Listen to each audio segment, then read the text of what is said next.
Welcome to Mystery Con. I hope you're ready, because tonight's video is on aliens, UFO conspiracies, secrets that will haunt you. Before we begin, like, subscribe, and hit the bell icon so you don't miss what comes next. They say if you stare into the tree line long enough, the lights will find you, and by then, it's already too late to look away. I didn't come to Crescent Lake to chase old stories. I came to disappear for a while, to pretend the fallout from my last expos hadn't gutted my career. It was supposed to be a weekend of cheap bourbon and simpler thoughts, the kind that don't echo back at you in the dark. 6 of us pitched our tents along the waterline, miles from the nearest paved road, trading cell service for the crackle of pine needles underfoot. No news, no deadlines, just a chance to feel unobserved. But even before the lights came, there was something in the air I couldn't explain, a tension that built with each mile we drove into the trees, like the wilderness itself had been waiting. That first night, we made a fire bigger than it needed to be. The flames threw shadows against the trunks and made the darkness beyond feel heavier, almost solid. Kira told a story she'd heard in town about 3 local kids who vanished up here in the 90s. No bodies, no trails, no answers, just a single report of strange aerial lights. The others laughed it off, though the laughter was tight. Around the edges, I didn't join in. I'd read enough classified records to know how quickly the improbable becomes the unmentionable. I stirred the embers with a stick, trying not to let the unease show on my face. It was close to midnight when the first light appeared. No sound, no warning, just a sphere of white hovering above the tallest pine. A few of the others gasped, but no one moved. Then the second orb drifted into view, aligning itself beside the first with an unsettling precision. My stomach knotted. Maybe it was just some drone prank, I told myself, some hidden spotlight. But I'd seen military tech up close, and nothing about this looked manufactured. When the third light emerged, something shifted inside, me like an old instinct waking up, a signal that I was no longer an observer in this place. The orbs began to pulse, one after the other, in a sequence so deliberate it felt like a language I couldn't translate. Each flash pressed against my skull in a way I can't describe. Around the fire, the others started to stand, one by one, their faces slack. They looked as if they were listening to something only they could hear. I called out to them first calmly, then shouting, but not a single one acknowledged me. Kira was the first to step into the dark, her boots crunching across the gravel without hesitation. Then Owen, then Lisa. My mind screamed to follow, to drag them back. But my body stayed rooted to the log, as if I understood on some level that moving toward those lights was the last choice I'd ever make, by the time the last of them disappeared between the trees. The clearing had fallen silent. The fire burned low. The 3 orbs hovered in a perfect line, waiting. I could feel them studying me, measuring whatever part of me had resisted. My breath came in ragged pulls.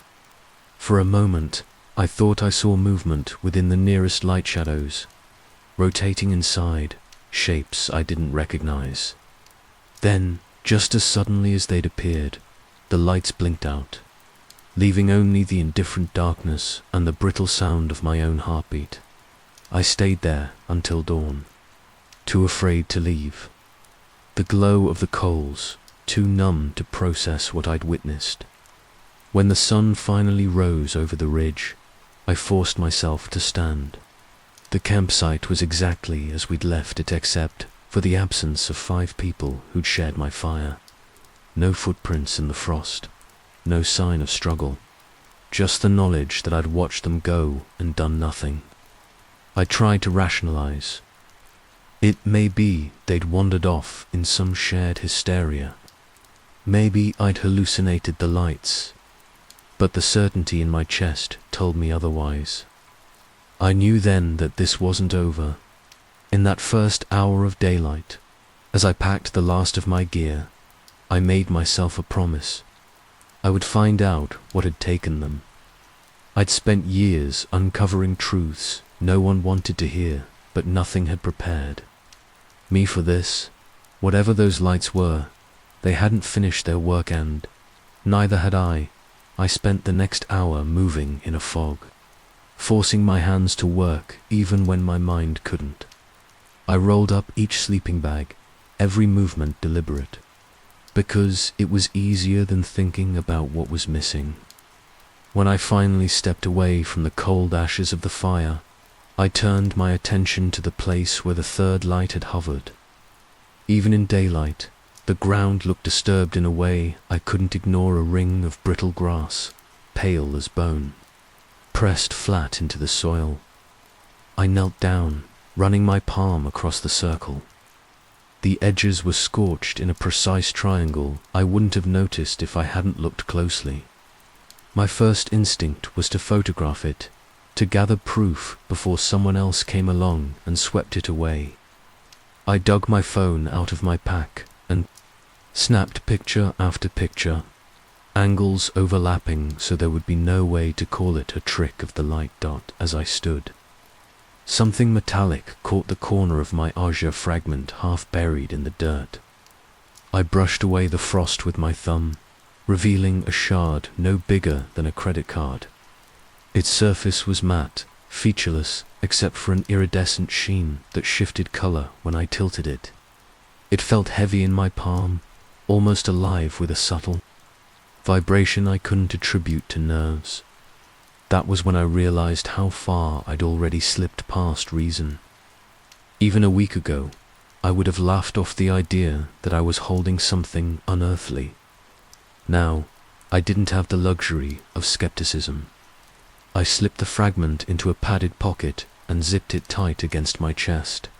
The hike back to my truck felt longer than it should have. Every sound in the trees made me flinch, half expecting those lights to reappear, to finish what they'd started. My boots crunched over the gravel road in a rhythm that anchored me in the present step. But when I reached the trailhead, the dread didn't lift. At the sheriff's office, the deputy behind the desk listened in polite disbelief as I laid out what had happened. He asked me to repeat it twice, scribbling notes he probably planned to throw away when I described the lights. He nodded the way people do when they're humoring someone unstable. He didn't bother to hide the pity in his eyes. "We get hikers going missing out there sometimes," he said finally. "Cold nights, rough terrain. Folks wander off." I swallowed the urge to slam my fist on the counter. I watched them walk away. They didn't wander off. His expression didn't change. He handed me a form to fill out standard missing persons paperwork. No mention of the lights. No curiosity about the scorched ground or the fragment in my pocket. When I pressed him, he lifted his gaze just enough to meet mine. "If I were you, Mr. Morgan, I'd leave it alone. Let the professionals handle it." The way he said it made my skin crawl.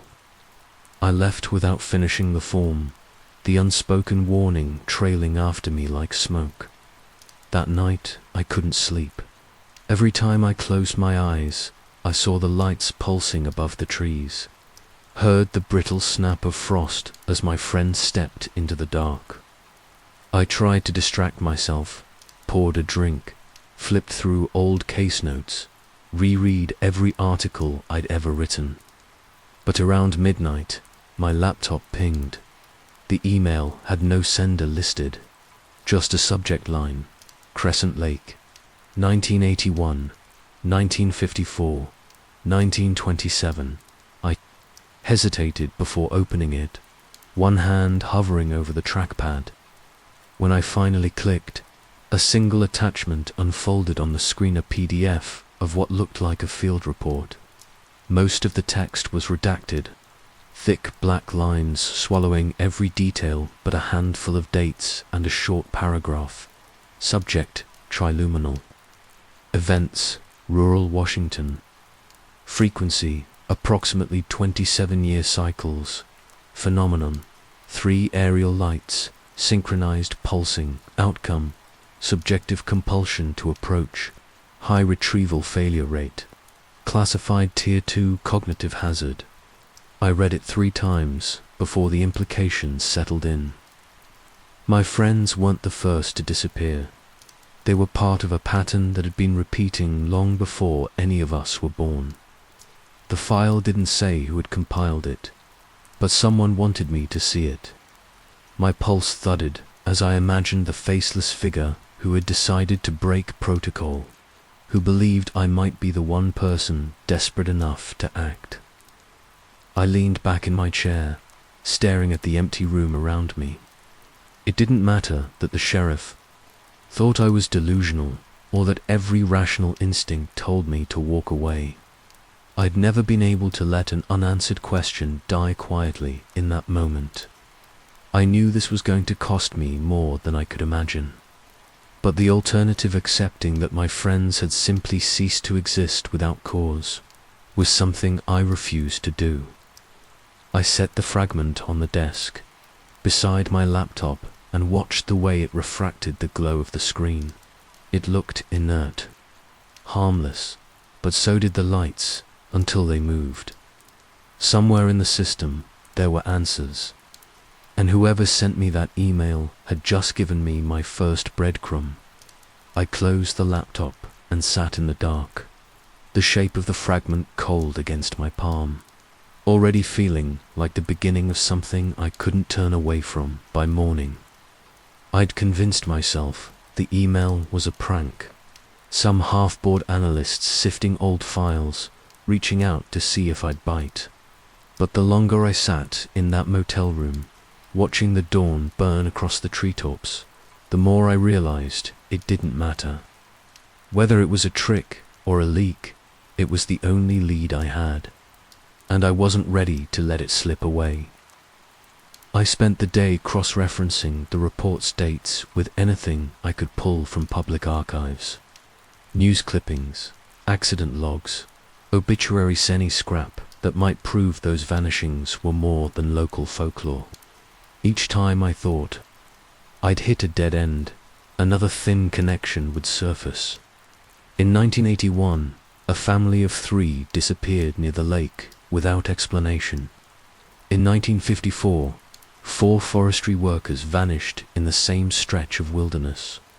In 1927, 2 surveyors walked into the trees and never came back, always in late autumn, always with no trace.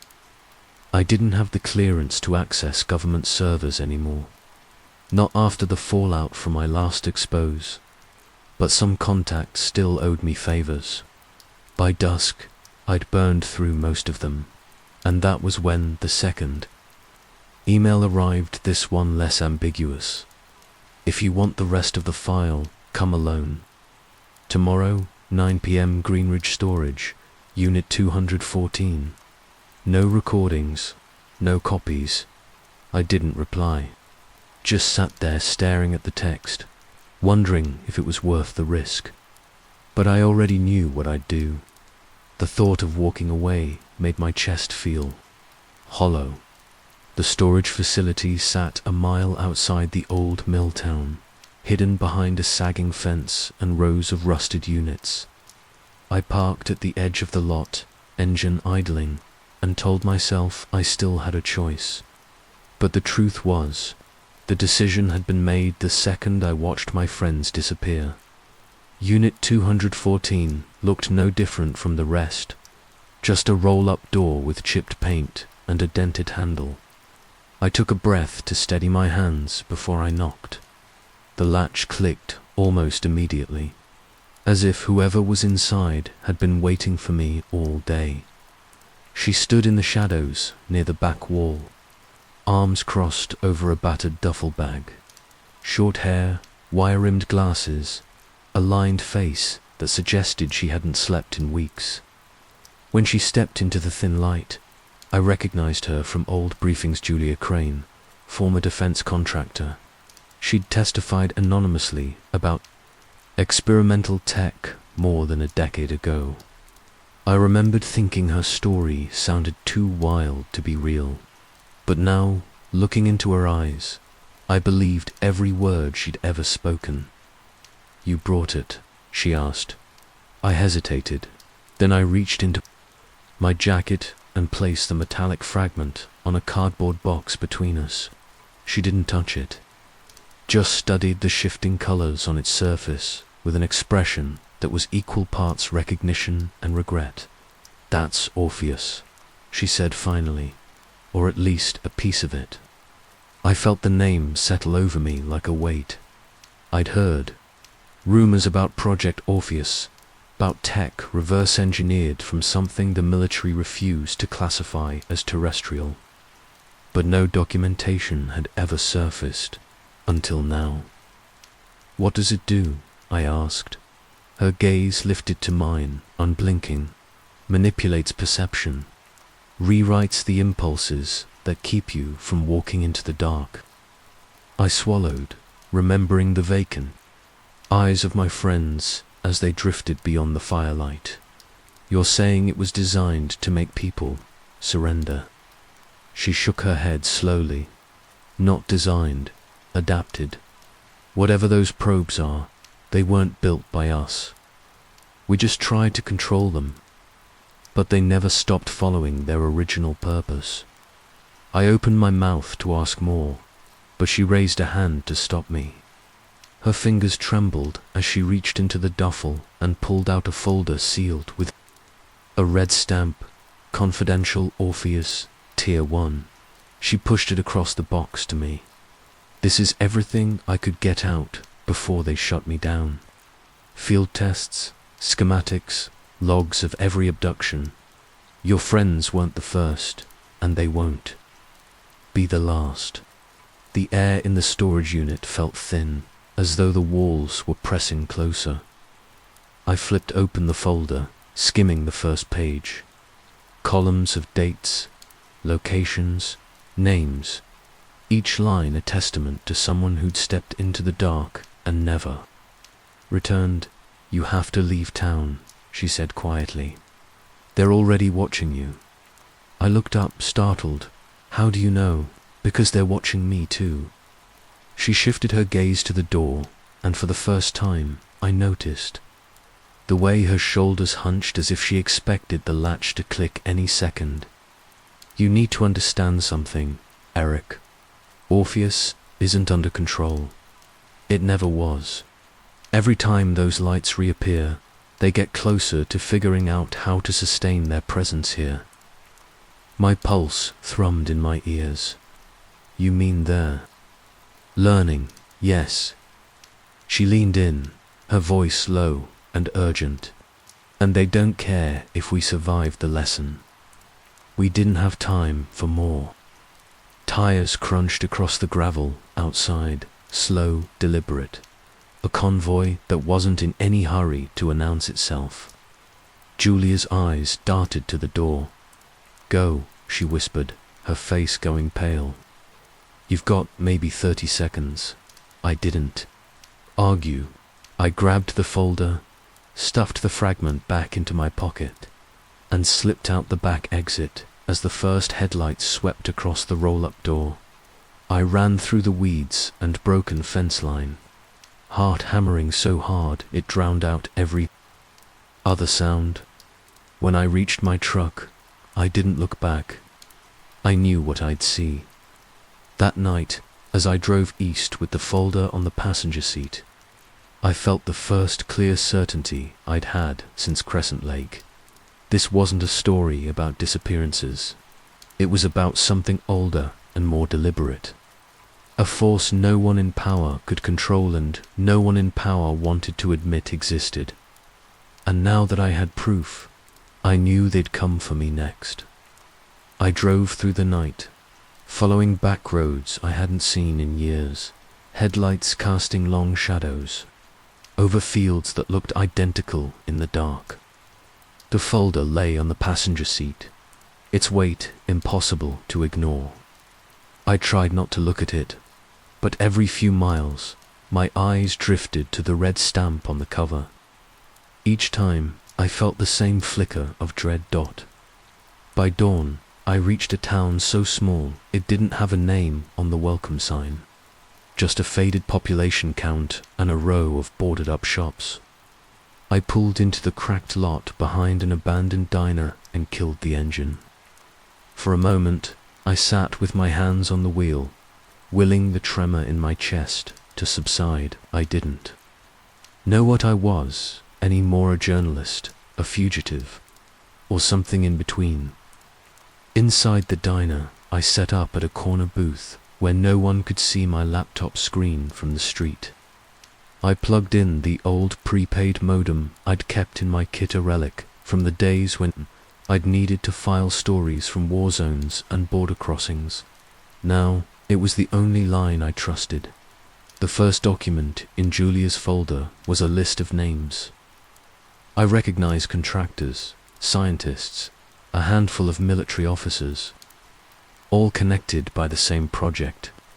Each entry ended with a single note: non-compliant, removed. I tried to pretend the word removed didn't make my throat tighten, but the meaning was obvious. These were the people who tried to stop Orpheus from becoming operational. The second document was worse. A series of diagrams mapping how the lights interacted with the human brain. They called it neurocognitive susceptibility modulation, a phrase so sanitized it almost disguised what it described: how exposure to the pulsing frequencies could bypass a person's will, rewriting the impulses that tell you to resist, to survive. As I scrolled through the schematic overlays, scans with whole regions highlighted in red, I felt something unravel in me. The images were dated over decades, yet the patterns were identical. Whatever intelligence had created the probes hadn't changed its methods in nearly a century. I forced myself to keep reading. The deeper I went, the more certain I became that I'd crossed a threshold I could never return from. By mid-afternoon, I'd reached the last file, a field report marked Priority Intercept, Crescent Lake. The language was clinical, but the meaning was clear. The site was still active, monitored by an unlisted division. The final paragraph noted that the light's signal had intensified in frequency and complexity over the past 6 months. I closed the laptop and leaned back in the booth, staring at the water-stained ceiling. I could feel it then, slow erosion of whatever illusion I'd been clinging to, the idea that I might still be able to walk away. When night fell, I drove east again, stopping only to refill the tank and buy the cheapest burner phone I could find. I used it to call the only person who might have answers I hadn't already. Uncovered a retired Air Force colonel named Shaw, whose name appeared in Julia's files as a senior observer during the earliest Orpheus field tests. He didn't answer. The first time, or the second. On the third try, a gravelly voice picked up, wary and half asleep. "You know who this is?" I asked, my voice low. A pause. I was hoping I'd never hear from anyone about that project again. "I need to talk." Another pause, longer this time. Then, "Come to the orchard, mile marker 72. You'll see the gate." He hung up without another word. By the time I reached the old orchard, the moon was high and the wind carried the smell of rotting apples. I parked by the gate and waited until the silhouette of a man appeared under the trees. He walked with a stiffness that spoke of old injuries and older regrets. "You, Eric Morgan?" he asked when I stepped into the clearing. "I am." Colonel Shaw studied me for a long moment, his expression carved from something harder than suspicion. Finally, he nodded to the wooden bench beneath a gnarled tree. "You think you're the first to try to bring this to light," he said as we sat. I didn't answer. "The probes, they don't just study us," he went on. "They learn from every contact," he said, his eyes fixed on the dark trees beyond the fence. "Every disappearance teaches them how to refine their methods. We always wondered if the next phase would be replications, splitting, multiplying. Nobody wanted to find out what that looked like. You're not chasing a single event. You're chasing a process that's been underway for decades." I tried to keep my voice steady. "Then why cover it up? Why let them keep coming back?" He looked at me, and I saw something like pity in his eyes. Because the alternative was admitting we couldn't stop them, that we were never in control. The cold settled deeper into my skin. "Is that why you left the project?" "It's why I still don't sleep." He reached into his coat and pulled out a thin plastic drive, holding it out to me. "This has every log I kept after I realized what Orpheus really was. It won't save your friends, but maybe it'll help you understand what you're up against." I took the drive, feeling its edges bite into my palm. "Don't make the mistake I did," Shaw said quietly. "Don't think you can outsmart them. If you stay close to this, it will consume you." I wanted to argue, to tell him I could handle whatever came next. But I didn't, because the truth was, even then, I could feel something changing in me, a tremor in the back of my mind, like the first vibration of a frequency I couldn't hear yet but would soon. When I left the orchard, I didn't look back. I drove into the darkness with the drive clutched in one hand, knowing there was no version of this where I came out unchanged. And in the hollow silence of that drive, I realized I no longer wanted to be the person who could look away.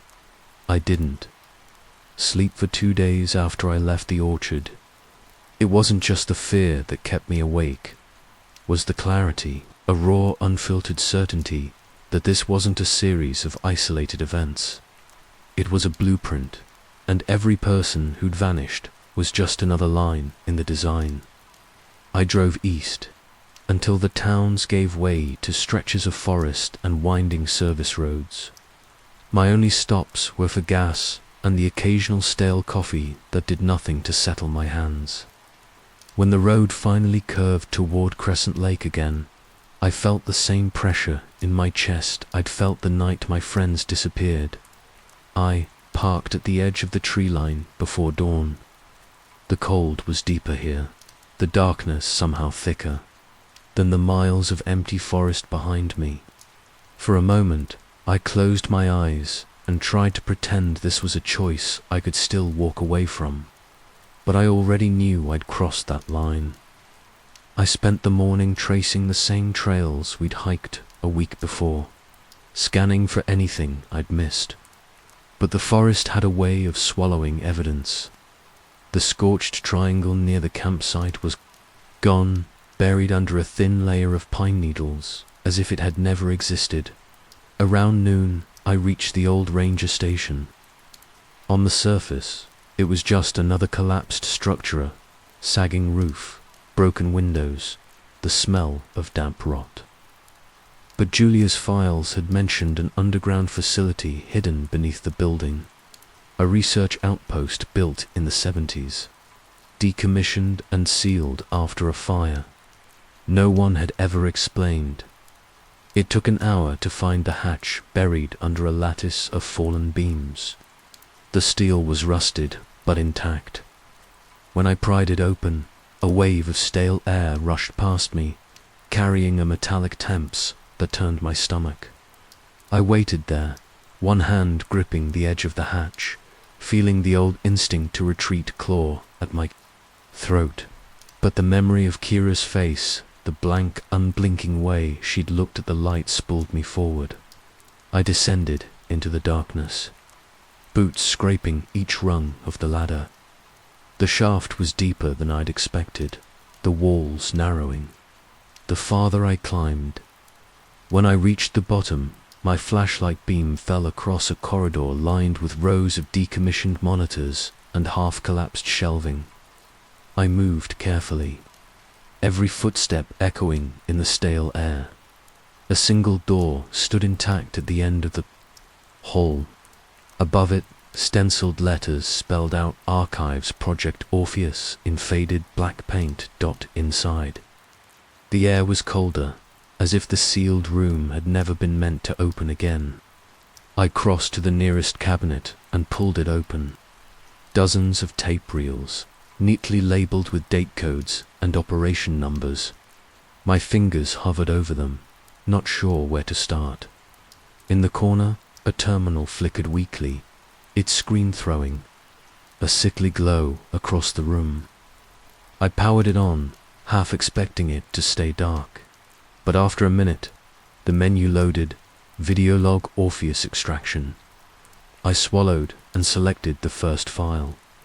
The footage was grainy, black and white, but the image was unmistakable. A concrete chamber lit by overhead lamps. 6 gurneys lined up in a row, each occupied by a figure strapped down under thick restraints. Even distorted, I recognized them, my friends. They were unconscious, faces slack, monitors tracking their vital signs.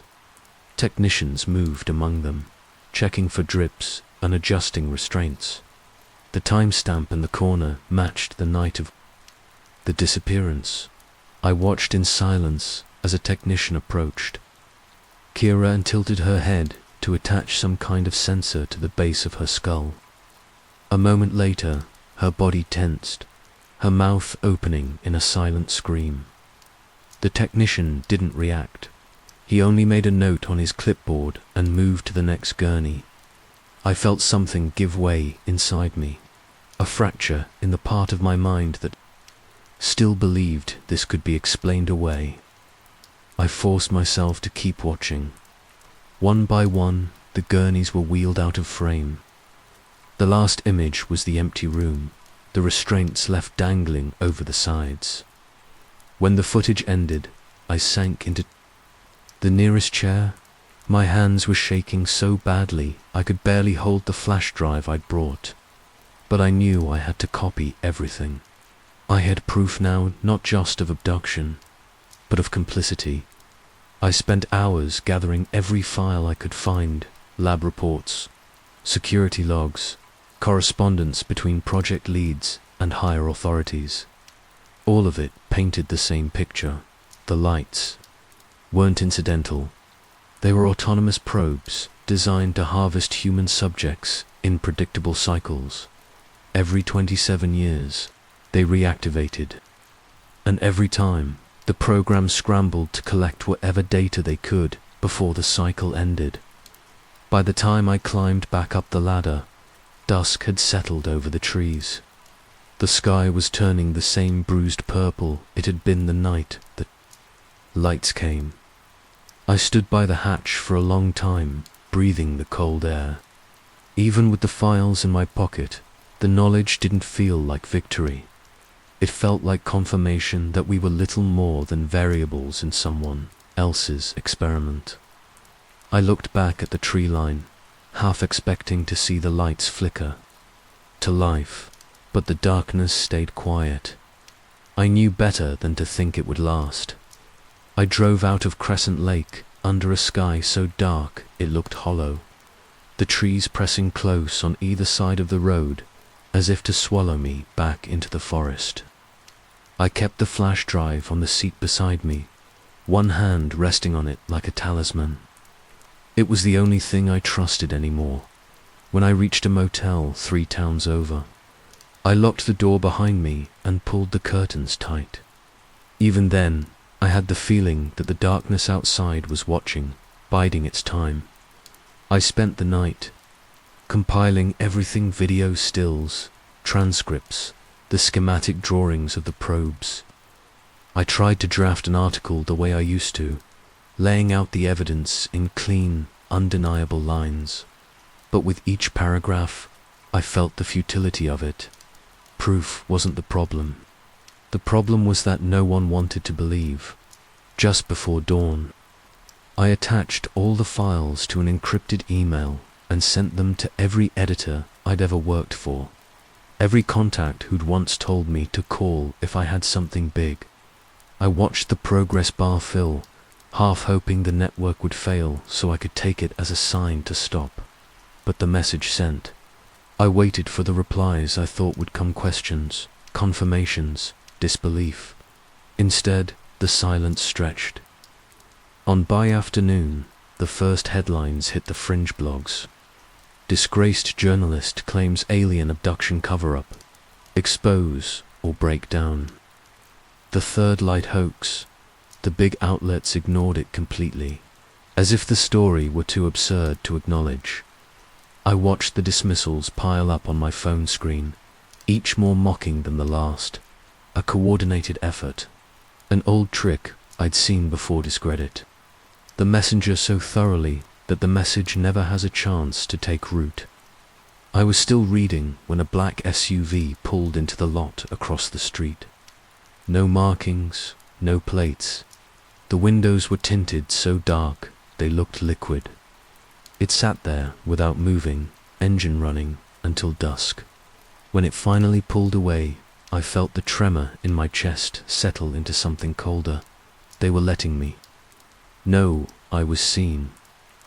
That night, I drove until the road turned to gravel. The coordinates from Julia's folder burned in my mind, a string of numbers hidden in the Project Orpheus logs. I followed them without thinking, headlights sweeping across old logging roads and frost-bitten clearings. Near midnight, I reached the last marker. An unmarked gate stood in the dark, flanked by 2 steel posts wired 2 cameras that tracked my approach. I killed the engine and stepped out into the cold. The gate was heavier than it looked. When I pushed it open, the hinges shrieked into the trees. I thought of Shaw's warning, "Don't think you can outsmart them." Then felt how small I was, how easily they could erase me.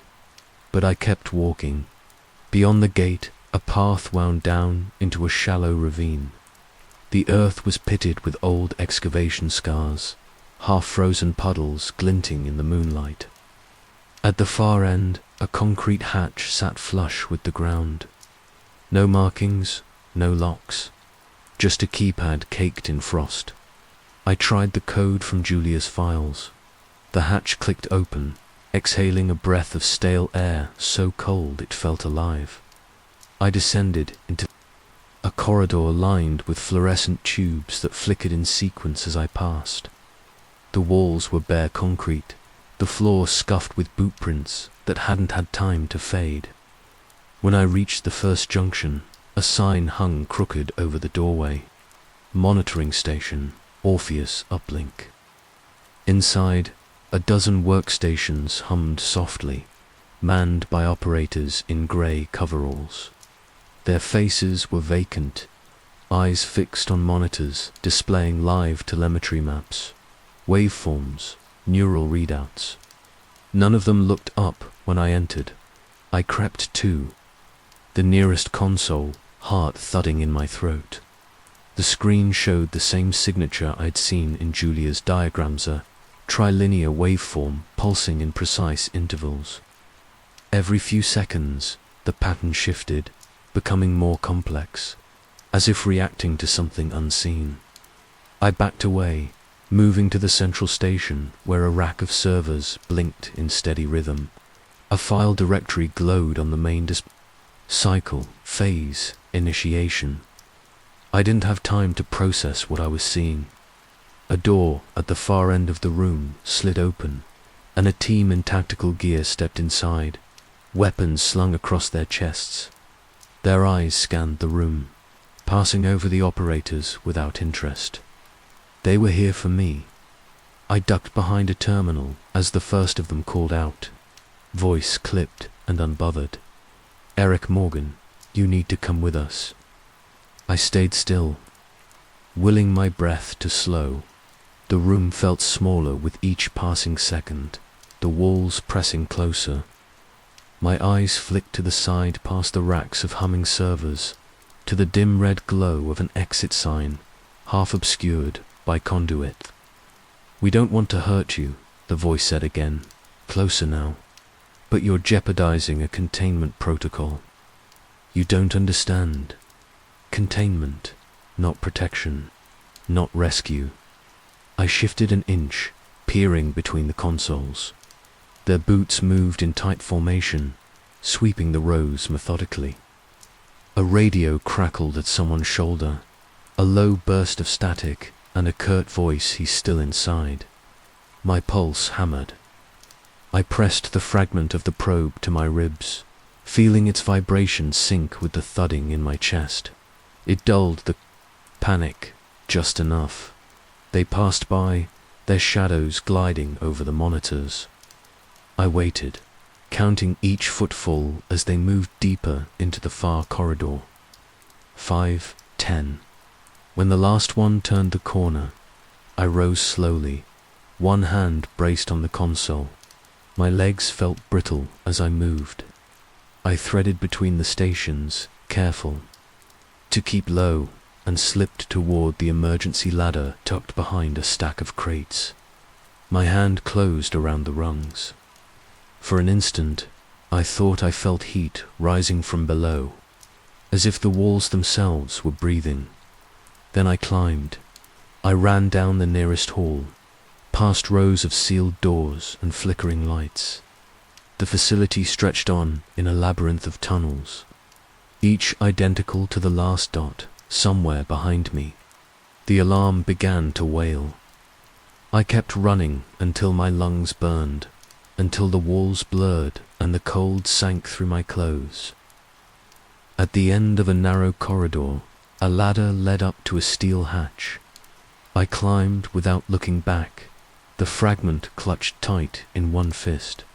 When I burst out into the night, the darkness felt different, thinner, as if the lights were close again. Watching from just beyond the tree line, I didn't stop to see. I sprinted through the brush until I reached the road, where my truck waited like an afterthought as I drove away. I felt the shape of a new dilemma settling into place. I could keep trying to warn the world, or I could try to save the only people I'd ever really cared about, but I was running out of time to choose. By the time I reached the highway, the sky was already beginning to pale. Dawn coming too early, chasing me toward decisions I hadn't wanted to make. The fragment lay on the seat beside me, faintly warm to the touch, as though it carried its own pulse. I didn't know if it was a beacon or a weapon, maybe both. Drove east without a plan. Every mile between me and Crescent Lake felt like borrowed time. I kept waiting for the lights to appear in my rearview mirror, to end the pretense that I still had any say in how this ended. At a truck stop on the state line, I pulled off the road to think. I sat in the cab with my forehead pressed to the wheel, trying to slow the relentless churn in my head. I'd spent my career believing that if you could just show people the truth, you could change something, that exposure itself was enough. But the past 48 hours had stripped that illusion to the bone. The proof was out there now, the files, the images, the logs of every abduction. And still, the world kept turning, indifferent. The headlines mocked me. The authorities ignored me. All that remained was the knowledge that the probes were no longer satisfied to work in the shadows. They were accelerating their return, and no one was coming to stop them. I thought about Kira's face again, that slack expression as she walked into the darkness, about the way the operators in that underground station had stared past me, as though their minds were already halfway gone. If the lights were coming back, there would be no hiding from them. A part of me wanted to vanish drive, south until the road ended, and let the rest of this play out without me. But that wasn't who I'd been, even before the lights. And it wasn't who I was now. When I turned the truck around and headed back toward Crescent Lake, I felt something shift in me, a clarity that came not from hope, but from the understanding that there was no version of this where I could stay uninvolved. Made calls as I drove 3 old contacts, all of them burned sources who owed me favors I'd never collected. By nightfall, a handful of them had agreed to meet me at a relay tower on the ridge overlooking the lake. It was the only place with enough broadcast power to push a signal out, beyond the reach of whatever filters were already choking off the story. When I reached the tower, the others were waiting, faces drawn, eyes rimmed with the same sleeplessness I felt in my own bones.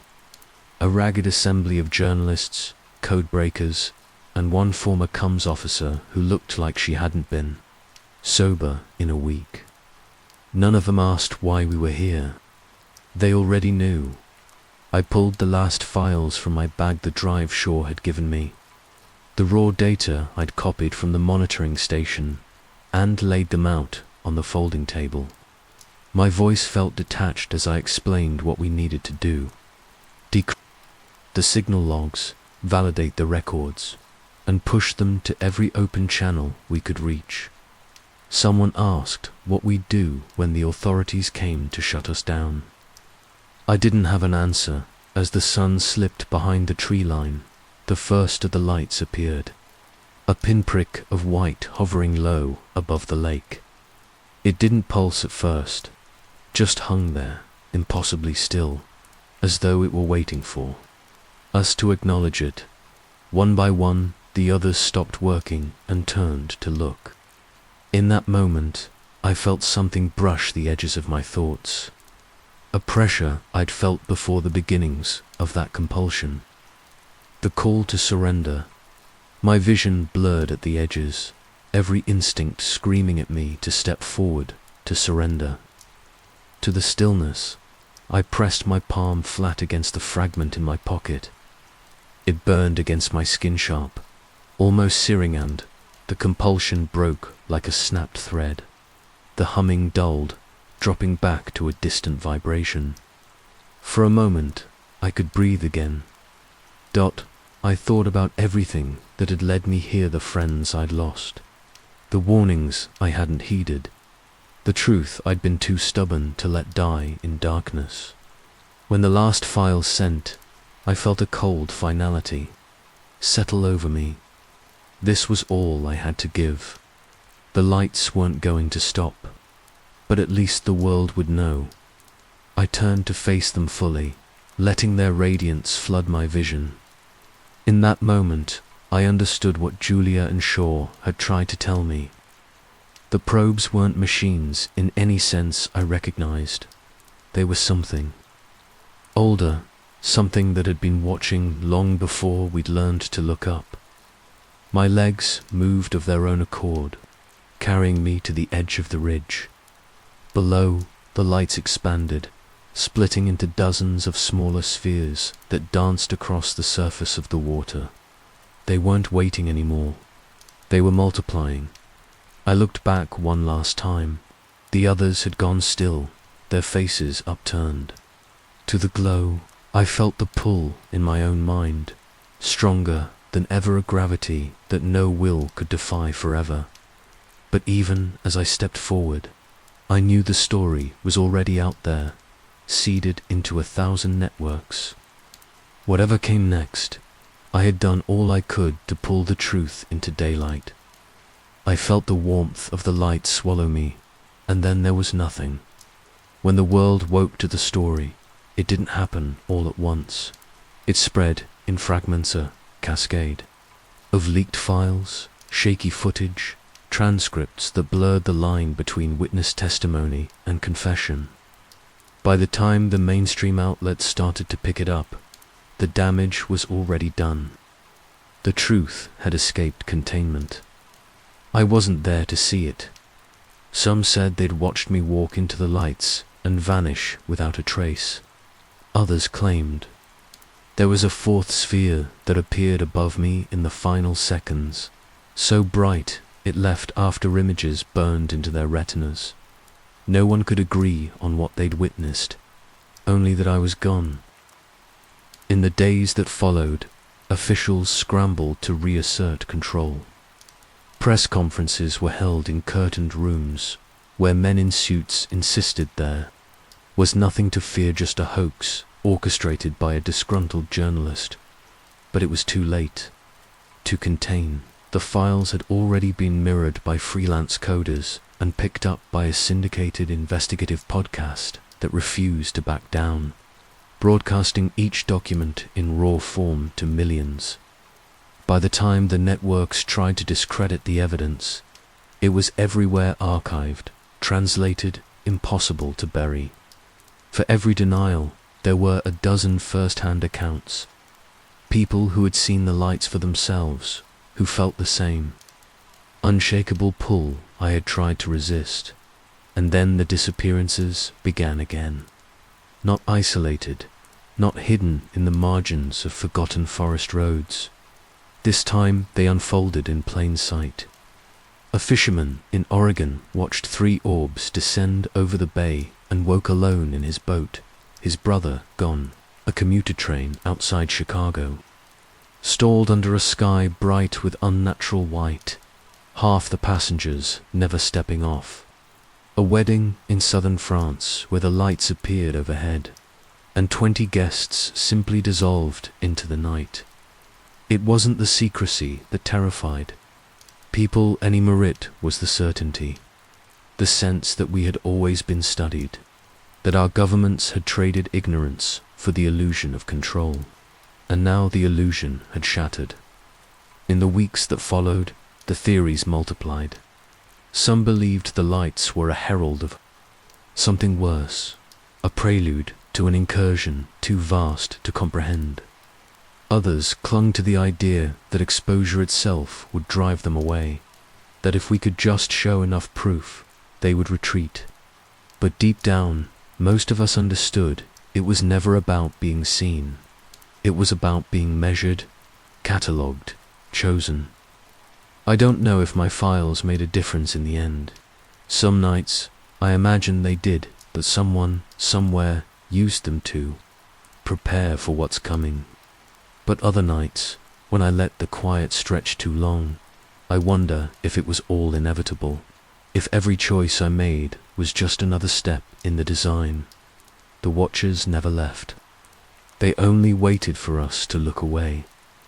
Even now, people say you can stand on the ridge above Crescent Lake and see the lights drifting in the darkness. They say if you watch too long, you'll feel it, the slow erosion of your will, the soft, insistent pull, and you'll understand what I did in those last moments. That we are not in control, we never were, and whatever comes next will not ask our permission. Somewhere beyond the edges of the Sonoran desert, where the heat rippled in sheets across the highway and the night seemed to swallow every trace of human life, a convoy disappeared. I first read about it in a thread buried on an old defense forum I still frequented out of habita, place where rumors passed between people like me, those who once had clearances that gave us a glimpse behind the curtain. The story was almost too strange to be real. A routine transport mission moving what the Department of Defense described in the only public statement they ever issued as experimental energy modules. That was the official language, sterile, deliberately dull, but the reality had been anything but. A dozen armored vehicles had rolled across that wasteland under cover of darkness, escorted by personnel whose names wouldn't appear on any manifest.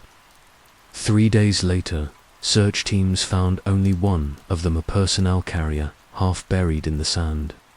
Its steel doors fused shut as though something inside had burned so hot it melted the locking mechanisms. No bodies, no equipment, nothing but the warped vehicle and a landscape scraped clean of tire tracks. The Pentagon released a statement blaming a severe sandstorm, but no one who knew the terrain believed it. Not after the details slipped out about the drone operator who'd watched the whole thing unravel in the feed just before the image broke into static. She claimed she saw a craft the size of a city block hovering without a sound, its edges sharp and impossible to focus on, like it was wearing the desert itself as camouflage. I hadn't been near the front lines of any operation for years. Left that behind because it was the only way I knew to stay sane. But the moment I read the first account, something shifted in me. It wasn't curiosity that drove me to dig deeper. It was recognition. I'd spent most of my career in military intelligence, part of black-tier surveillance operations that never officially existed. Over time, I'd come to believe that some of the projects I helped coordinate weren't only about keeping America safe. They were about trying to understand, exploit technologies that hadn't originated here. When I closed my laptop that night, I told myself I'd let it go, that I didn't need another phantom to chase. But even as I lay awake, I felt it gnawing at me. The way the reports described that last drone transmission, how the operator said the air around the convoy seemed to vibrate before the feed collapsed. I'd seen that kind of language in old reports I was never supposed to read, the ones buried under multiple classification tiers, all stamped with code words I hadn't heard spoken aloud in over a decade. I suppose part of me always wanted a chance to prove I hadn't imagined it, that the strange glimpses I'd caught during my years in the program were real, and that the cover stories were only that stories. So I pulled up a burner phone and started calling people I'd sworn I wouldn't speak to again.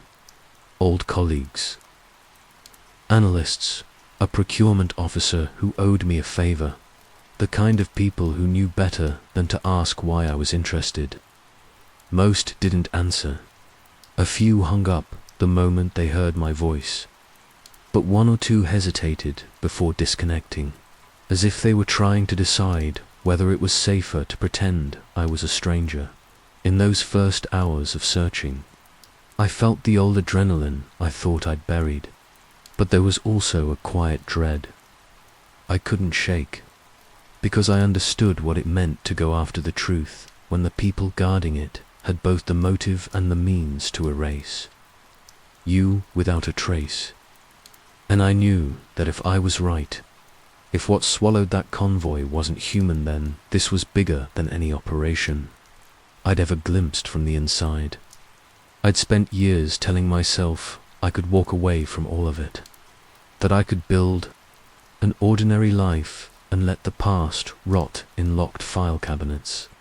But sitting there in the dark, staring at a single grainy image of an armored carrier half buried in sand, I realized the truth was simpler.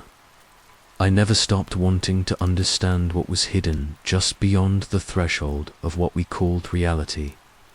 By the time dawn broke over the desert, I'd already committed.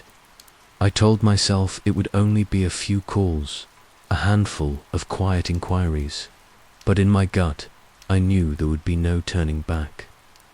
I was going to dig until I found the answers, because I was tired of letting other men decide what counted as real. And in that first moment, I didn't feel fear. Not yet, just a calm certainty that I was about to walk straight into something vast and indifferent, something that had waited decades to be awakened. I knew I couldn't approach this alone. My clearance had been dormant for years, and without active credentials, the only path forward lay in the goodwill or the guilt of people who still owed me something. I began with Sergeant Dana Kessler. Her name had surfaced in a single reference, on a forum post that claimed she was the operator who'd seen the final transmission. Most people dismissed her story as a fabrication, but I knew how these things worked. The more urgently an account was discredited, the more likely it contained something worth burying. Tracking her down wasn't simple. Officially, she'd resigned and relocated out of state. Unofficially, she'd vanished into a haze of medical leave and sealed records. But the military systems are like living organisms, complex, messy, and prone to leaks.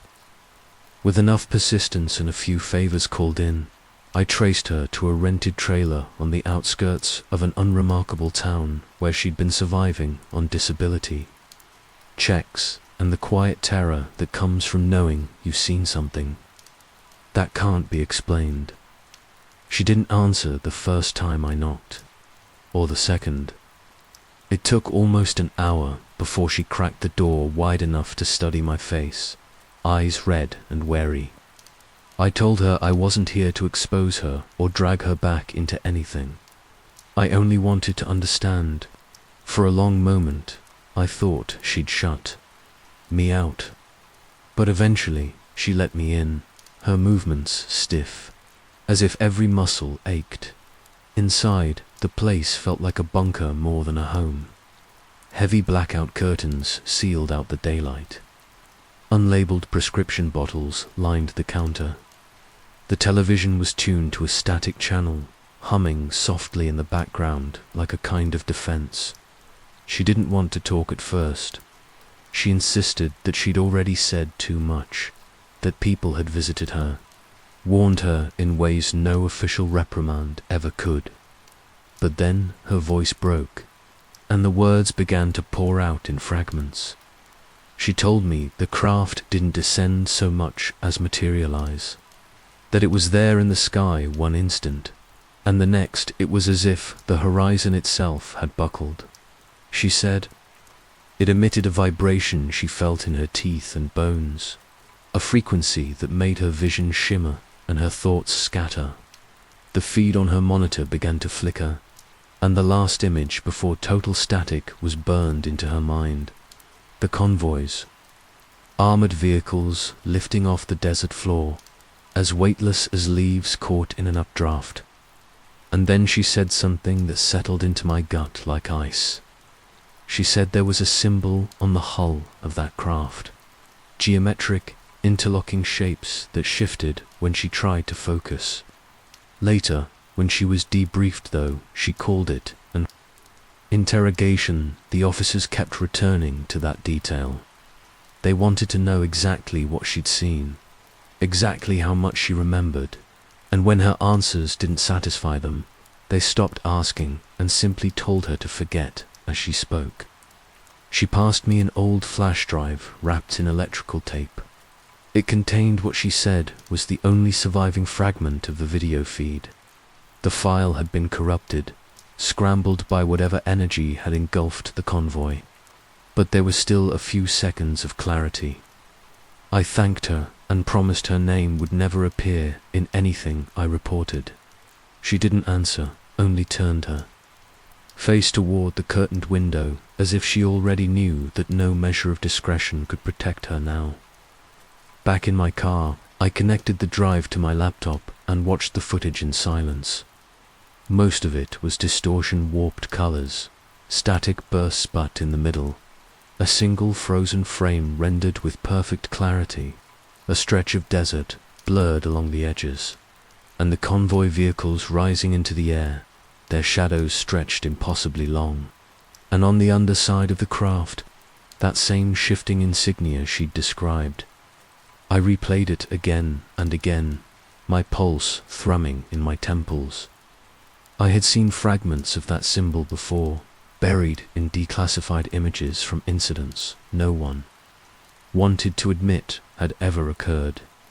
A crash in the Utah desert in the 1960s, a series of unexplained disappearances in Mongolia, and now here it was, again, unaltered, etched into the hull of something that defied every known law of propulsion and material science. That night, as I sat alone in my motel room, I felt the first stirrings of something darker than awareness that whatever had taken those men and machines was not some rogue experiment or rival power. It was a presence with a pattern, a presence that had returned for reasons I couldn't yet name. I didn't sleep. Instead, I scoured every fragment of my old archives, every hint of resonance fields and energy signatures that sounded like what Kessler had described, made a list of names, places, code names buried in reports I had no business keeping. Each connection was another confirmation that the official story was worse than a light, was a deliberate, systematic erasure. In those early hours, as dawn bled across the desert horizon, I finally understood the gravity of what I had begun. I wasn't just collecting evidence of a single incident. I was unearthing proof that a secret war had been waged for decades, one between the ambitions of men and something older, something that waited patiently to be summoned again. And I knew then, with a certainty I couldn't shake, that I wouldn't stop, even if it meant losing everything I'd tried to salvage from the life I left behind. By the time the sun climbed fully above the horizon, I'd already decided what came next. Every instinct told me that if Kessler's testimony was even partly true, and I had no reason left to doubt her, then the moment I started connecting these incidents publicly, I'd be on borrowed time. But there was no undoing the choice I'd made the second I'd opened that flash drive. Spent the morning methodically cross-referencing the convoy's manifest with any records I could access, legitimate or otherwise. Most of the files were scrubbed or buried behind clearance codes that hadn't existed when I was active, but every so often a detail slipped through. A procurement number linked to a defunct Air Force logistics hub, a reference to an activation device marked as sensitive beyond top secret. The further I dug, the more the shape of something enormous began to emerge, a network of projects spanning decades, each an iteration of the same futile attempt to control what no one fully understood. By midday, I got my confirmation. An old contact in military procurement finally returned my call. His voice was thin, worn down by the years and the knowledge that no matter how carefully you tried to disappear, the system had ways of finding you again. He told me, in the smallest of whispers, that there had been a recovery operation in the 1960s, a crash site in the Utah desert. The object retrieved was classified under a program so deep it had no official budget line, no public record of existence. And he told me that for decades this object had been studied, dissected, and finally locked away, until 2 months ago, when something in its composition began to change. He said it was like watching an engine turn over after sitting dormant for years. Low-level energy readings, a resonance field so unstable that entire lab sections had to be evacuated, and in the panic, some bureaucrat made a decision to relocate it to a more secure site. That decision set in motion everything that followed. When I ended the call, I sat in the silence and felt a rare pity, because I understood what it was like to believe you could bend a mystery to your will, that if you just applied enough protocols, enough structure, you could render it harmless. But there are truths so far beyond our designations and compartments that any attempt to own them only guarantees their eventual release. It wasn't long after that when the first warning came. A message slipped under the door of my motel room. No signature, just a slip of plain white paper with a single line typed in the center. You have been observed. Leave it alone. I didn't need to guess who it was from. Project Umbra. In the years I spent inside, I'd heard the name spoken only once, by a superior whose expression shifted when he realized I'd overheard, even among those of us who trafficked in secrets.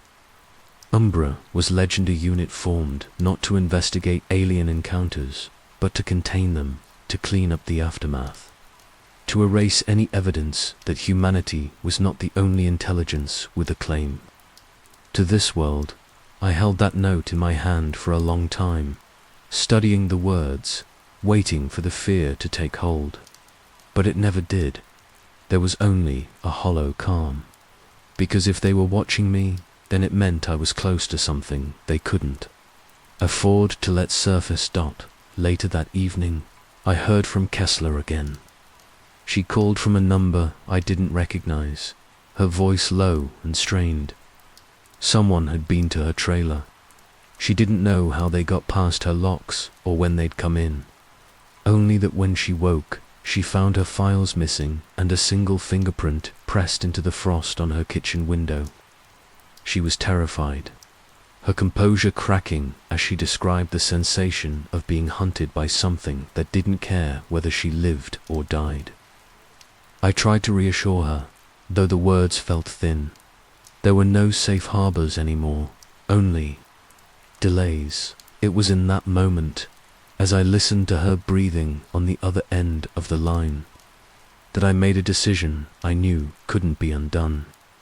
I would find proof so undeniable that even Project Umbra couldn't bury it. And if I couldn't secure it for myself, I would see that it reached as many hands as possible. I drove through the night to the only place left that might hold a piece of the truth I was chasing, a defense contractor's secure facility tucked into the foothills outside Tucson. Years before, I'd heard whispers that a copy of the Utah crash site transcripts had been archived there as part of an equipment patent dispute. It was a long shot, but I was out of options. When I arrived, the place looked deserted, only a single security light casting a circle of white across the asphalt. But I knew better. I knew that a facility like this never truly slept. The fences were wired for both electricity and motion detection. The cameras swept in programmed arcs, but all of it was designed to stop a frontal assault. Not a single man moving with the patience of someone who'd spent years learning how not to be seen. I slipped through a maintenance access point and made my way to the data archives. My hands were steady as I cracked the last layer of encryption and pulled up the files. And there they were, hundreds of pages of transcripts and sensor readings, some of them so heavily redacted they were little more than black bars. But others were intact. Descriptions of a resonance field unlike anything known to physics, a phenomenon that could disassemble matter at the molecular level and reconstitute it elsewhere. As I copied the documents, I felt a pressure in my chest, a suffocating awareness that whatever had come for that convoy wasn't a vehicle or a weapon. It was a machine designed for a purpose no human had ever agreed to retrieve, to harvest, maybe to study, but certainly never to negotiate. I finished my work and slipped back into the night, the stolen evidence hidden beneath my jacket. And as I drove away, I caught a glimpse of movement in my rearview mirror silhouette stepping out of the shadows, face obscured by the glare of the security light. They didn't give chase. They only watched as I disappeared into the dark. And I knew then that I had passed the point of no return. This was no longer about uncovering hidden knowledge. It was about surviving long enough to show the world what it had chosen not to see. I didn't dare return to the motel.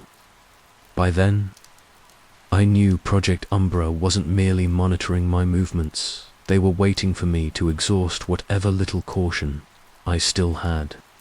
So I drove south until the highway thinned into a stretch of blacktop that wound through empty desert, the darkness pressing in from all sides. I parked on a service road and sat in the car, reading through the transcripts by the glow of the dashboard light. The language in those reports was clinical, almost indifferent, but between the lines was the same dread I'd heard in Kessler's voice.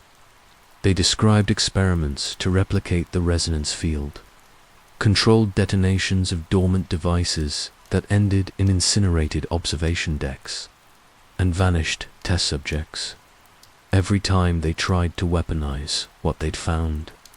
The result was a catastrophe hidden beneath a classified heading: training accident. Some of the documents hinted at an awareness within the phenomenon itself, a feedback that adapted to each attempt to contain it. It wasn't just energy, it was some kind of intelligence, or worse, a mechanism operating by rules no one on Earth had written. The deeper I read, the more I understood that every department, every contractor, every uniformed handler was only pretending they were in charge. When dawn crept over the horizon, I drove into the city to find a place to disappear for a few hours. I used a name I hadn't spoken aloud in more than a decade to check into a cheap motel with no cameras, no electronic records. In the quiet, my exhaustion caught up with me all at once. My thoughts drifted in uneasy circles, always returning to that single, immutable realization: if Project Umbra wanted to erase me, it would be nothing more than a line item in a report that no one outside the inner circle would ever read. I slept in shallow, fractured intervals, dreaming of the convoy rising weightless into the air, of doors sealed from the inside, of a low vibration that hollowed out my chest. By the time I woke, the sun was already high, and my phone had 2 missed calls from numbers I didn't recognize. I didn't call back. I knew better than to think those calls were anything but warnings. That evening, I risked another contact someone I'd worked alongside during my last deployment, a procurement officer named Grant, who'd once confessed over a bottle of cheap whiskey that she'd processed invoices for artifacts that had no category, no project code she recognized. She answered on the first ring, her voice strained but steady. I told her what I'd found, what I suspected about the Utah crash site and the convoy's cargo. There was a long pause before she spoke. She said the convoy hadn't only been transporting experimental energy modules. One of the containers had come directly from a vault in a facility she'd only ever heard referred to as Site 9, a containment device dormant for decades, reclassified after someone noticed it had begun emitting a low-frequency hum. It was a beacon, she said, a signal that had been waiting for the right conditions. And by moving it through the desert, someone had triggered the retrieval protocol. The air felt thinner as she spoke, as if the walls themselves were closing in. I thanked her, though the words felt inadequate, and when the call ended, I sat alone, staring at the cheap veneer of the motel furniture, understanding for the first time the enormity of what I was up against. I had no illusions about what Project Umbra would do if I continued, but the thought of stepping back, of letting them seal this knowledge away for another generation, was worse. I had seen too many lives dismantled, too many truths twisted into convenient fictions. If I was going to be erased, it wouldn't be in silence. With that resolve came a new clarity. I needed to speak to someone who could corroborate the phenomenon, in terms no one could dismiss. I spent the next 2 days combing through contacts, dead-end leads, and outdated directories until I found her, Dr. Lucille Grant, a retired astrophysicist who'd once consulted on interdimensional resonance studies in the 1970s. She was the last surviving scientist listed on the Utah crash site manifests.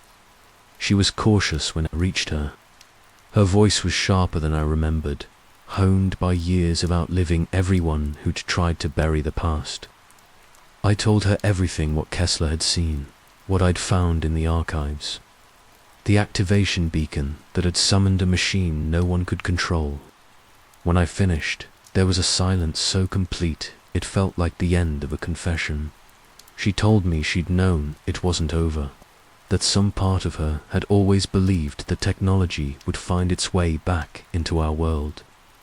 She agreed to meet, but only on her terms, at a small academic retreat center deep in the hills. The drive there felt longer than it was. I kept scanning the rearview mirror, half expecting black SUVs to appear behind every turn. When I arrived, she was already waiting, sitting with her back to the window as if she didn't want to be caught off guard. She listened to my questions in silence, only nodding when I described the resonance field's properties. Finally, she took a breath that sounded like it cost her something and confirmed what I'd suspected. The field wasn't just a propulsion method or an energy source, it was a bridge, a way to disassemble matter and reassemble it somewhere else, and the beacon wasn't only a passive artifact, it was a two-way device. Communication, or perhaps an invitation. I felt the last fragments of denial slip away. All that remained was the certainty that I had glimpsed a truth no agency, no clearance level, was prepared to face. Before we could continue, her eyes flicked past me to something outside the window. A black shape moved between the trees, too fast to be anything casual. She stood without a word, gesturing for me to follow. We slipped out the back, leaving everything behind: the notes, the old files. As we fled into the trees, the house behind us erupted in sudden flame. No warnings, no time to salvage anything. Just a precise obliteration of evidence. We kept moving, neither of us daring to look back. And as the sun sank behind the hills, I understood that whatever line I had crossed, there was no returning to the life I'd tried to rebuild, because what I carried wasn't a theory anymore. It was proof, and every second I remained alive to speak it, I was a threat that Project Umbra could not ignore. We didn't stop moving until the sky had turned a bruised purple, and the glow from Dr. Grant's burning home was nothing more than a memory pressed against the horizon. She led me to an abandoned weather station perched on a ridge that overlooked the valley. A place she said she'd used years ago to record anomalous skywave signals. It was little more than a concrete bunker and a rusting array of satellite dishes, but it offered what we needed most: time to think, and for walls that didn't yet have ears inside. We sat at a table littered with old survey maps and mildewed notebooks. The air smelled of dust and old copper. Dr. Grant looked older in that stark fluorescent light, her hands trembling just enough that I wondered how long she'd been living in fear of this day. She asked me to show her the frame from Kessler's video again. The frozen image of the convoy suspended above the desert, the geometric insignia etched into the craft's hull. I handed her my laptop, and she stared at it without speaking. For a moment, I thought she might tell me it was nothing, that the symbol could be coincidence or a trick of the resolution. But instead, she traced her fingertip along the interlocking shapes, her breath catching in her throat. She said she had seen that glyph before, years ago, while cataloging artifacts from the Utah site. She'd found a fragment of alloy she could never fully identify. On its surface had been the same pattern: angular, recursive, shifting when observed from different angles. It was a language, she told me, though she'd never learned to read it. An origin mark, perhaps, or a directive embedded in the design itself. In that moment, all my suspicions hardened into conviction. This wasn't a singular incident. The same intelligence had been visiting, observing, retrieving for as long as humans had dared to dig into the places we weren't meant to reach. I asked her why no one ever spoke of it, why every attempt to study the technology ended the same way: burned records, vanished personnel, plausible deniability. She didn't look at me when she answered. She said the first directive of Project Umbra had never been control. It was stewardship custody of something they knew they couldn't safely dismantle. So they waited, generation after generation, for it to reawaken. I remember feeling a strange calm as she spoke, the way you feel when you finally put words to a dread you've carried for too long. That convoy hadn't been attacked, it had been claimed by something that believed the beacon belonged to it, and by extension, that everything around it did too. I spent the rest of that night combing through every file I'd copied from the contractor's archive, searching for references to the activation protocol. There, buried in a cluster of incident reports, was the detail I needed. The convoy had been moving along a known resonance corridor area where the field strength was highest, the boundary between worlds at its thinnest. Someone had signed off on that route, either unaware or uncaring of what might be summoned in the process. I thought about the men driving those armored trucks, about the moment when the sand lifted and the world bent around them, and I felt something shift in me, something colder and more deliberate than anger. The conviction that if I didn't act, this would happen again, hidden behind another tidy press release and another generation of silence. At dawn, Dr. Grant and I packed what little evidence we could carry and left the weather station behind. The sky was clear, the valley below still, but I couldn't shake the sense that somewhere out there, someone was already triangulating our position. We drove east, avoiding main roads, and spoke only when we had to. Each mile we put between ourselves, and the smouldering wreckage of her old life felt borrowed. At a rest stop outside a nameless town, we pieced together the final pieces of the story. The beacon had been dormant because it required more than proximity to a resonance field. It needed movement, a specific pattern of acceleration and vibration, to trigger its transmission sequence. The convoy itself had been the catalyst, a self-contained ritual, executed unwittingly by men who thought they were safeguarding an experimental power source. Dr. Grant showed me notes she'd preserved from her years in the program, sketches of the resonance field, equations scribbled in the margins, and one repeated annotation written in a hand steadier than her current one. Not alien, not human, hybrid process. I asked her what that meant, though some part of me already understood. She said the Utah site had been the first. Proof that our own experiments to reverse engineer the technology had crossed a threshold. That by trying to imitate what we didn't comprehend, we'd created something new, a system that was no longer fully of their design or ours. Something that didn't distinguish between discovery and invitation. The realization settled into me with a weight I knew I'd carry for the rest of my life. We weren't just witnessing the return of a foreign intelligence. We were living with the consequences of our own arrogance, the belief that anything could be catalogued and conquered if we just applied enough effort. As afternoon light filled the car, Dr. Grant looked over at me, her expression lined with exhaustion, and a flicker of something like pity. She told me I had a choice to make. I could run, abandon everything, and let Umbra clean up the mess. Or I could take what we'd learned and do the only thing that mattered, make it impossible for them to erase it again. I didn't answer right away. The truth was, there was no choice left. Only the momentum of every step I'd taken since the moment I saw that frozen frame of a convoy rising into the air. That night, we found shelter in an abandoned observatory perched high above the desert. I remember thinking how appropriate it was to end up here, a place built to watch the stars, as if some part of me had always known this story would lead to the edge of the familiar, to the place where what we call reality becomes something stranger and more dangerous.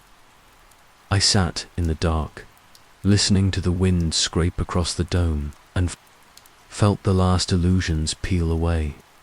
Project Umbra might have the reach to bury almost anything.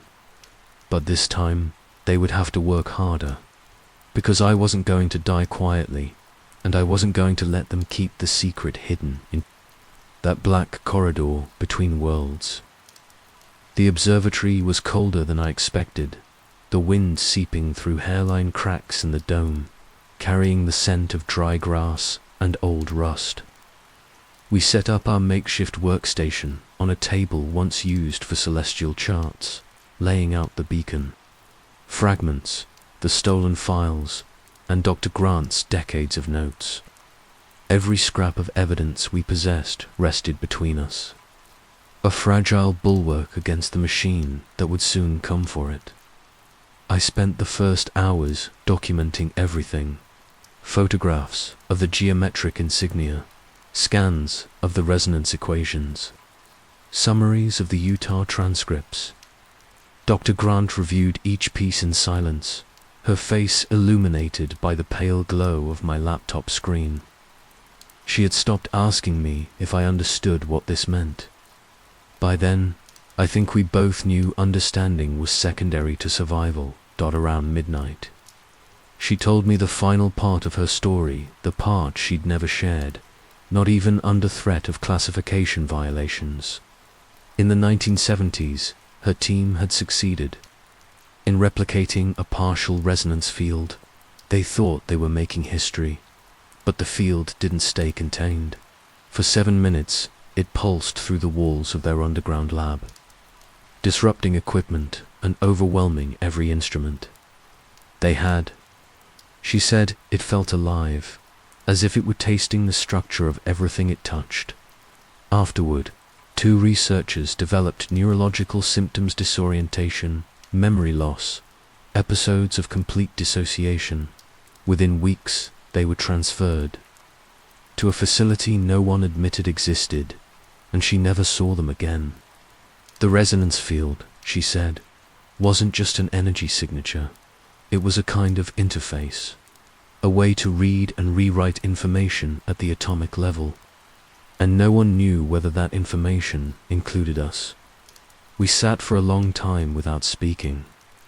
I thought of all the men and women who had vanished in the margins of these reports, their stories reduced to footnotes and classification codes. And I thought of the convoy in the desert, sealed behind the welded doors of that armored carrier mute, proof that some truths refused to be contained. Near dawn, Dr. Grant and I began cross-referencing the beacon schematics with her old resonance field models. At first, it felt like a futile gesture to people armed with a handful of stolen documents and no hope of resources. But as we worked, a pattern began to emerge. The beacon wasn't a simple transmitter.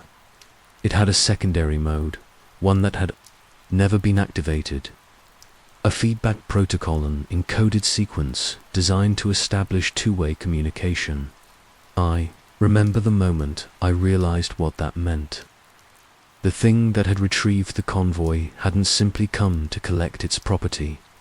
It had come in response to a summons. And if the feedback sequence was initiated again, it might return not as a passive collector, but as something prepared to engage. Dr. Grant looked at me across the cluttered table, her expression hollowed by exhaustion. She said the words I hadn't dared speak aloud. If we could trigger the sequence in a controlled demonstration, we could prove everything.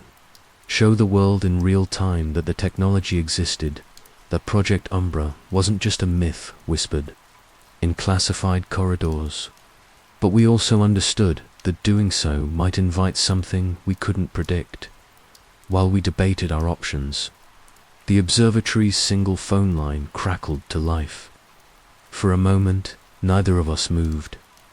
Then I picked up the receiver, pressing it to my ear. A voice on the line, calm and distant, spoke only once. "You have until nightfall. After that, the choice will be removed." I hung up, my hand numb against the plastic casing. Dr. Grant didn't ask what they said. We both knew what it meant. Project Umbra had found us, and the only reason we were still alive was because they needed the beacon intact. We packed everything into 2 duffel bags, each of us moving with the dull efficiency of people who'd accepted there was no safety left to find. As we worked, I kept thinking about the moment Kessler's drone feed had cut out the shimmering distortion in the air, the impossible silence that followed. Whatever intelligence had designed the beacon, it had never intended for us to control it. We were trespassers in a domain older and more precise than any doctrine of national security. As we prepared to leave, Dr. Grant paused by the telescope mounted on the main platform. She ran her hand along its corroded barrel, and for an instant, she looked almost peaceful. She told me she'd spent her life searching for signals among the stars. It never occurred to her that the most important signal would come from beneath our feet. We drove out just before sunrise, our headlights sweeping across the cracked pavement and the defunct radio dishes tilting toward a sky that no longer felt familiar. I kept expecting an unmarked convoy to materialize behind us, but the road remained empty, the dawn too quiet. By midday, we reached a town so small it didn't appear on most maps. We parked behind an abandoned gas station, using the last of our prepaid data to upload fragments of our evidence to multiple encrypted servers. It wasn't enough to stop Umbra, but it would make their cleanup more complicated. For every file they erased, another would surface elsewhere, trail no single agency could fully contain when we finished.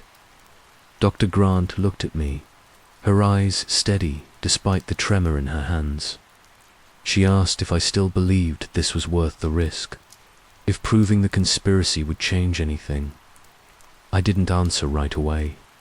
Some part of me knew that even with undeniable evidence, most people would look away. They would call it a hoax, a fabrication, a distraction from more convenient narratives. But that wasn't the point. The point was that the truth deserved to exist in the open, unshackled from the machinery built to bury it. By evening, we'd reached the outskirts of the valley where the convoy had disappeared. We parked beneath a stand of mesquite trees, the beacon resting on the back seat like a dormant heart waiting to wake. As I looked across the flat expanse of desert, I felt an odd calm dot. In a few hours, Project Umbra would come. They would bring everything. They had armored vehicles, suppression teams, the polished inevitability of a system designed to erase whatever defied it. But this time, they would have to face us on our terms. Because the moment I pressed that activation sequence, there would be no denying what waited in the dark. The last hours before nightfall felt suspended, as though the desert itself was holding its breath. We sheltered in the shadow of the mesquite trees, the beacon cradled in an old canvas bag between us. I remember thinking how small it looked, just a dull metallic cylinder, no longer than my forearm. But it had become the axis of everything, the thing that proved the boundary between human ambition and something older had never really existed. Dr. Grant studied the activation sequence again and again, her pencil tapping the same line of code. In the Utah transcripts, she said the protocol was deceptively simple, a series of low-frequency modulations, layered with a binary handshake. If the device responded the way it had in the past, it would emit a resonance signature to distinct, to be dismissed as natural. That alone would be enough to force a reckoning, enough to show the world that this wasn't speculation. We were still debating how far to take it, whether to risk full activation, when we saw the headlights cresting the ridgeline to the north, a convoy of unmarked vehicles, moving slow and deliberate, their engines dimmed to little more than a growl. They made no effort to hide. Project Umbra didn't need to. When they came for you, it was never with pretense. just the certainty that whatever you'd discovered would soon be forgotten. I remember how my pulse slowed, how the old clarity returned, the way it had in other operations when everything you'd planned was reduced to a single decision. Doctor. Grant looked over at me, her face pale and set. She didn't ask if I was ready. She knew there was no alternative left. We lifted the beacon from its bag and carried it toward the edge of the clearing. Even dormant, it felt as though it had mass. Beyond its size, a dense gravity that made my arms ache. We set it down in the sand and connected the improvised power cellar last resort, something she'd built years ago as a diagnostic tool. When I pressed the activation key, nothing happened for a moment, just silence. Then a tremor rippled beneath. My boots, so subtle I might have imagined it. A low vibration, the same impossible resonance that had consumed the convoy. I felt it travel through my ribs and into my skull, a note too low to be sound but too present to ignore. The vehicles stopped. At the base of the ridge, doors opened. Figures in dark tactical gear stepped into the night, their rifles lowered but ready. One of them raised a bullhorn and called out my name, voice amplified but flat. He told me we were trespassing on restricted property, that we were in possession of classified material, that if we surrendered immediately, no harm would come to us. I almost laughed at that, as though any part of this had ever been about a negotiation. Dr. Grant looked at me one last time, her eyes bright with something like sorrow. She said she hoped I was right, that revealing the truth would matter. Then she keyed the final sequence. The resonance field ignited with such sudden force it punched the breath from my lungs. A shimmering distortion spread across the clearing, warping the air like heat rising from pavement. The ground vibrated in steady pulses, each one more powerful than the last. And above the beacon, something began to take shape. A lattice of geometric light, its angles folding in on themselves, faster than my mind could process. The agents on the ridge hesitated, their formation faltering. One raised his rifle, but the man with the bullhorn held up a hand. Even from that distance, I could see the moment he realized he was witnessing something no protocol had prepared. I turned my back to the resonance field long enough to connect my laptop to the transmission hub. In that instant, every file, every photograph, every scrap of evidence I had gathered was routed to a cluster of servers I'd prepared in secret. For continents, dozens of journalists and archivists, a redundancy that meant even if Project Umbra killed us here, the story would survive. A thunderous crack split the night, and I thought the earth itself might tear open. The lattice of light above the beacon pulsed brighter, cycling through patterns I recognized from the Utah transcript's prime numbers, binary glyphs, impossible sequences that felt less like communication and more like a declaration. The men on the ridge began to retreat, their vehicles reversing in careful, deliberate arcs. For a moment, I believed they might fire, but even they understood this was something beyond their containment. The resonance field had become too unpredictable, too vast. Dr. Grant leaned close, her voice barely audible over the rising hum. She said we had done what we came to do, that, whether we survived or not, the truth could no longer be erased. The beacon reached a pitch so high it felt like it would split my skull. For a fraction of a second, the lattice above it expanded into something vast enough to blot out the stars. Then, with a suddenness that left me gasping, it collapsed inward, the field flickering and vanishing, leaving nothing but the cold desert air. Silence returned complete, absolute, when the last echoes died. I looked up at the ridge. The convoy was already in motion, their vehicles reversing in tight formation. One paused long enough to train a spotlight on the platform, just a single, white circle of judgment, before the lights snapped off and the caravan turned away. Only the ruts of their tires remained, etched in the sand like an unsigned confession. For the first time since this began, I felt something like peace. We hadn't defeated Project Umbra, but we'd broken their monopoly on the story. And in the end, that was enough. Dr. Grant and I packed the remnants of our equipment into the duffel bags.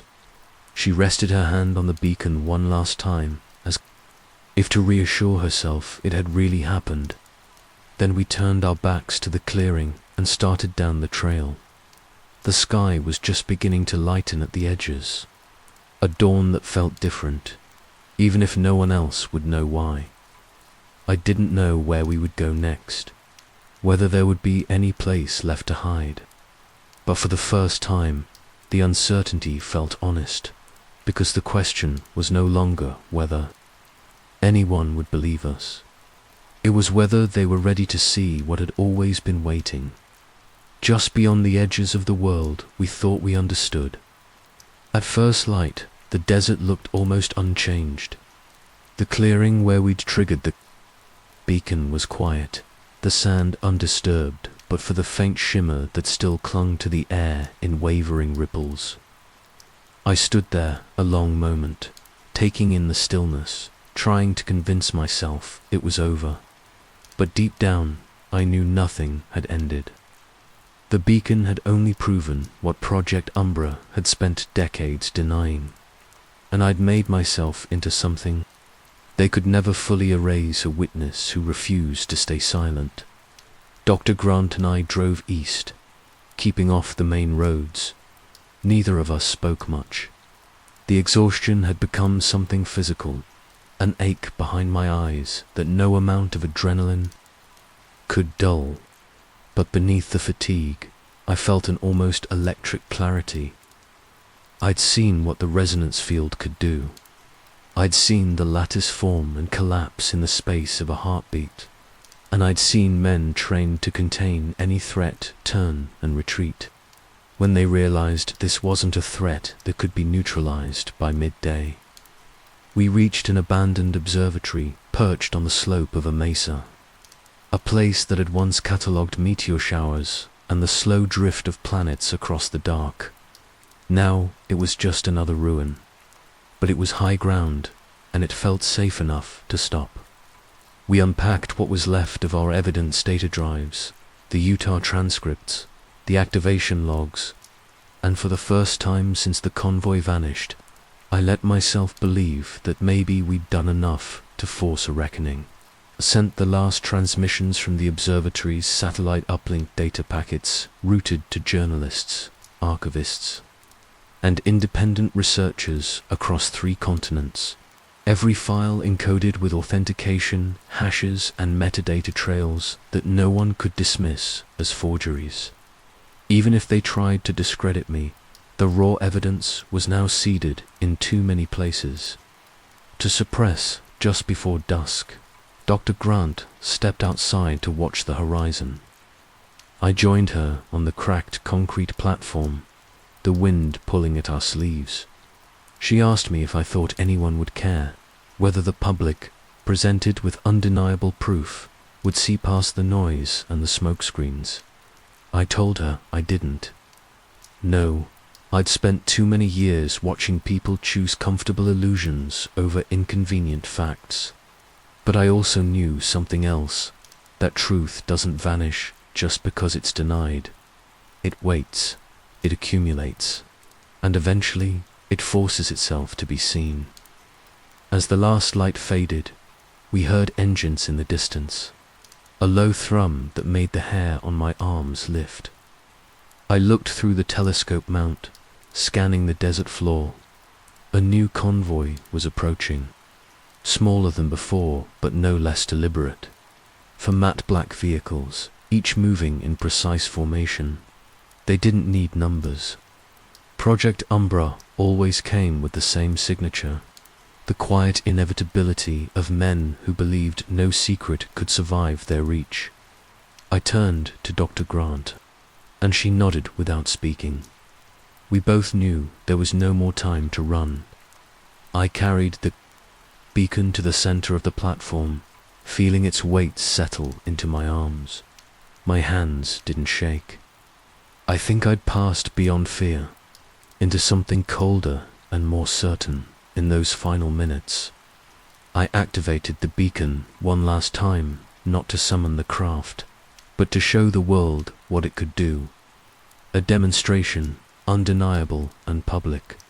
My laptop synced to every available satellite uplink, the signal streaming to live feeds I'd prepared in advance. The moment the resonance field engaged, the air seemed to tear itself apart, a vibration so deep it rattled the metal scaffold beneath. My boots. The first pulse wasn't even visible, just a low, thrumming note that made my vision shimmer. I felt it inside my chest, like my heart had slipped out of rhythm. A thin line of bluish light rose from the beacon's crown, wavering for an instant, before snapping into perfect alignment. The wind followed, gusting across the platform in convulsive bursts that whipped sand against my face. The light thickened into a pillar, translucent but impossibly bright, carving a flawless column into the sky. All around it, the air fractured into latticework, patterns interlocking geometries that expanded and contracted in a rhythm no human mind could have devised. I looked down the slope. The convoy was no longer still. Two men broke from cover and began advancing in a low crouch, carrying something that gleamed under their floodlights. Signal jammer, heavy enough it took both of them to maneuver. Behind them, another pair of agents uncoiled a length of cabling, scrambling to deploy a containment. Dr. Grant shouted over the rising roar that the beacon was accelerating beyond the threshold. I tried to answer, but the sound was swallowed by the deepening hum. My laptop flashed a cascade of warnings: thermal overload, field instability, system error, but I held my ground. The two agents moved closer, raising the jammer toward the beacon. For a split second, I thought they might succeed. But then the lattice pulsed, brighter than any camera flash, and both men dropped to their knees. Even from a distance, I could see their hands clutching their helmets, as if the field were pouring straight into their skulls. The jammer clattered onto the sand. The containment net was abandoned.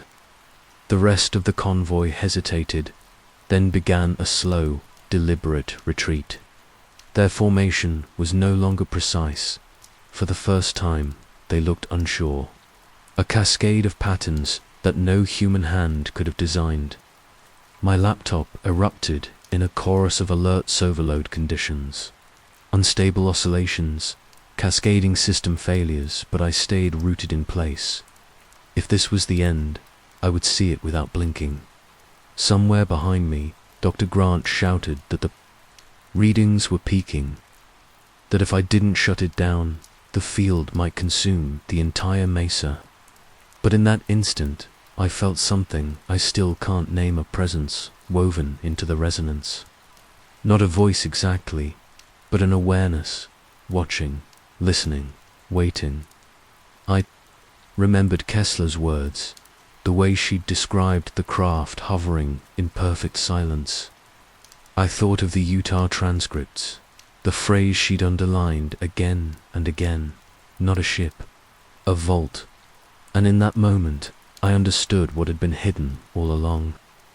The beacon hadn't summoned a retrieval. It had announced that the vault was open, that everything we thought we owned was simply on loan. At the last possible second, I keyed the shutdown. The resonance field collapsed inward with a sound like the universe itself exhaling. The pillar of light vanished, leaving only the faint scent of ozone, and a silence so complete it felt like an accusation. On the desert floor, the convoy began to reverse. The engines dimmed, and for the first time I saw uncertainty in their movements, because no amount of doctrine could disguise what they'd just witnessed. We gathered what we could and slipped down the service stairs into the canyon beyond the observatory. I knew better than to think we were free, but in that hour I felt a strange satisfaction. I had done what I set out to do. The truth was no longer theirs to curate, even if they hunted me to the end of the earth. It wouldn't change what the world had seen, and so we disappeared into the darkness. No final words, no assurances, just the knowledge that some revelations cannot be contained. Weeks later, I heard that the convoy vehicle, found half buried in the Sonoran sands, had been moved to a new site, sealed inside a hangar so secret no map recorded its existence. But the reports said something else, too, that at night, when the guards stood alone in the dark, they could feel a low vibration echoing through the steel hull, waiting, patient as ever, to be summoned again. I don't know what happens next. I don't know whether anyone will have the courage to pull back the curtain and look without flinching. But I do know this: the vault isn't empty. It never was. And for as long as I'm alive, I will keep telling this story so that when the resonance returns, no one can say they weren't warned.